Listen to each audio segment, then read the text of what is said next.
Hi, it's More Engadget, and I'm here with Vesamati of Jolla, who is going to demonstrate Sailfish for us. So this is the Sailfish OS. Yeah. First I'm going to show you the lock screen. So we have a pulley menu up here where you can choose some of the most common functionality. Then we have notifications and clock. And you can just peek for the notifications that are not visible otherwise. So here we have battery and cellular. So we have nice 3G network here. Just push up to unlock the screen. Yeah. And here we have home view. So it has some applications and running apps. And we have no apps running at the moment. And just continue up and you have a list of your applications. So this is the launcher. And in the end of the launcher we have again pulley menu, which you can choose to go back to the home screen. So let's go to see some apps. First I'll start with the people applications. And here are some of my favorites. So as a thumbnails, or I can just type in to search for people. So first let's tap on the CEO. So this is Mark's contact card. And what you see here is on the top you see the pulley menu.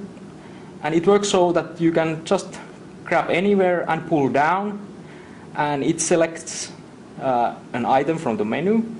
And the idea is that it is really easy and comfortable to do this. And you get some sound feedback when you select an item here, and you get haptic feedback, so you can almost do it like without watching the user interface. Right. The other thing you can do that it's like for this ease of use or convenience or effortless of the UI is the back stepping. So we don't have the regular back button here. Instead you grab anywhere and just push. So now we are back in the front. So it's always left to right? Yes. Cool. And the another option is that in some user interfaces it's not so easy to, you might have lots of sliders and such. So you have a backup as pressing the depth indicator and you get back. Cool. Another big thing is the multitasking. So we have this push gesture. So you push your finger from the side. And now you see that it reveals the notifications or the indicators. So again, you can just quickly peek what's the battery status, what's the network status, and you can go back. Or if you want to go to home, do it all the way through, and then you are back home. And now you see the multitasking as the application is on background. And of course now just tapping the application, it will bring it back on. But let's leave it here. And in this case, the application developer has decided that this kind of couple of images of your favorites is enough to present your application here. So it's like essentially the equivalent of a tile in Windows, basically, right? It's more than a tile, so you can interact with it. So there are these gestures that you can do with it. Not with this application, since this just shows the content. And also, this is true multitasking. So if your application is, let's say, media player, it could be showing preview of the song being played or something like that. Or visualizer, right? Yeah, cool. Exactly. Okay. So it's real multitasking.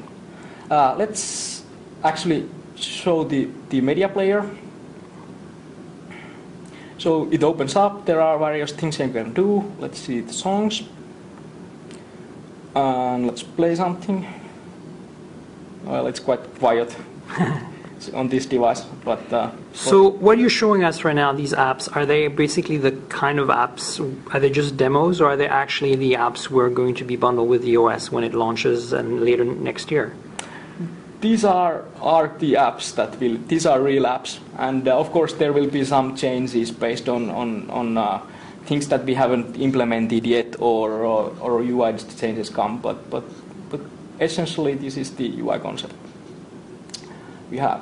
So now you see this media player, so it's live here, it shows the time remaining, and in the bottom you have two icons. Those indicate the actions you can make with this cover. So just by grabbing here, I can pause the song or continue, or the other way around is the another action, so change the song to the next one and then the zone changes. Okay, so that's the gestures you were talking about. Yeah, so it's richer than just having a tile or just showing what's happening. So you can interact and it can be live and do whatever. Another big thing we have is the personalization here. So that's the ambience we talk about. So let's go to the Photos application. Open here the list. So this is quite typical grid of photos here. And let's pick something. So these are nice. But okay, we are Jolla, you know the reference. So let's make ambience out of this picture. So again, pull down menu, create ambience. And you see that it changes all live. So it changes the background image for the application. It changes the highlight colors here. And the menu looks... So this is done programmatically, right? You Yes. kind of estimate the colors and you just create a UI tone for that. Exactly. And so to be clear on the pull down gesture, you're just pulling down as far as the menu item you want, basically. Yes, exactly. Got it. And you get sound and haptic feedback so that you know that, okay, I hit the first one, and if it has more, you get the understanding that which one you are. And like you see, the background picture here, it has this texture on top of it, and it also has some smoothness on it. So it remains readable. You see the search people text there, it remains perfectly readable, and still it's personalized on the mood. So if I'm feeling blue, this is right. quite So you're nice. kind of doing some blur and some and alpha on top of it. Exactly. And it is adjusted so that it's exactly the background you have.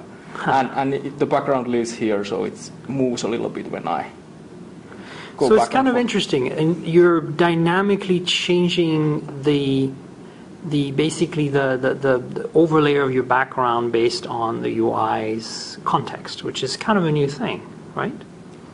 Kind of, yes. So this is the ambience look and feel that we want to get that.